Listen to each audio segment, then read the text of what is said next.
dúfam, že tento rok bude nejaký bohatý, už by si mal nejakú novú kabelušku. Aj veľmi dobre vieš, že peňažinky nemám ani troch. Áno, technika sem, technika tam, keď si ty stredobodom pozornosti, ale na moju kabelku ti nikdy nevíde. Vlastne ty si taký taký drahý amatér, ktorý... Áno, mami? Ahoj, synáčik, šťastné a veselé prajem. Tebe aj tej tvojej... Myslíš Zuzku? A to je jedno. Poslala som ti fotku stromčeka, ale ty si mi ešte nič neposlala, čakám na to od rána. No vieš, my ešte stromček nemáme, dnes to budem riešiť. Akože nemáte stromček, je 24. december a vy nemáte stromček? Ako je to možné, že nemáte stromček? Ja som už čakala, že nám pošlete fotku a... Počkaj, zavolám ti neskôr. To si mi chcel kedy povedať, že nemáme ešte vianočný stromček. Včera si mi sľúbil, že Milan ti jeden stromček odloží a teraz, keby ti tvoja matka nezavolá, tak ja vlastne ani neviem, že žiaden vianočný stromček mať nebudeme. Vieš, aká je situácia na Slovensku, veď predávaj môj. Ale dobre, Vianoce bez stromčeka, to si neviem ani predstaviť, nemám kabelku, dobre, zmierim sa s tým, ale stromček?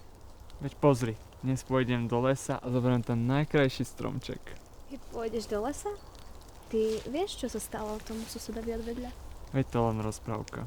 No ja som počula, že išiel na štedrý večer do lesa a už sa z neho nevrátil. Ani pán Božko nevie, kde skončil. Rob si, čo chceš, ale ja idem domov.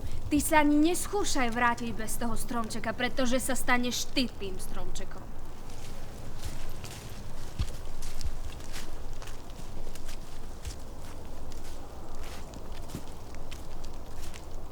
Rozmysli si, čo robíš.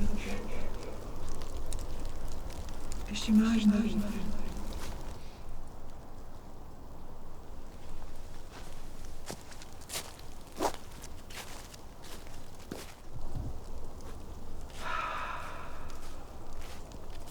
Zlodej.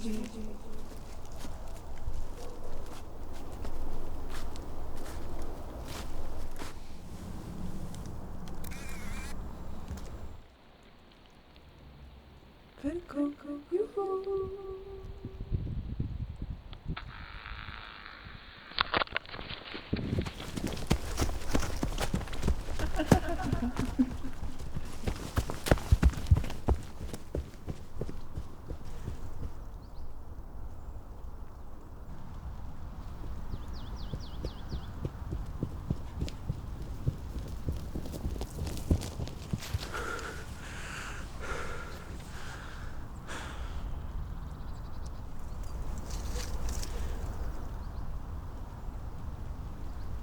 Zle si chcel konať. Teraz rozmýšľaj pozorne. Kárhať ťa nebudem. Od toho tu nie som. Dám ti akurát na výber. Pokojný odchod.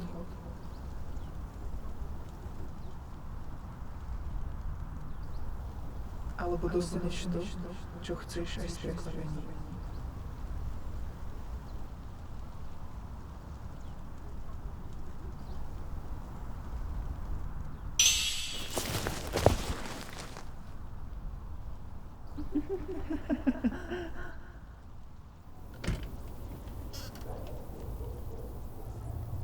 Aspoň niečo.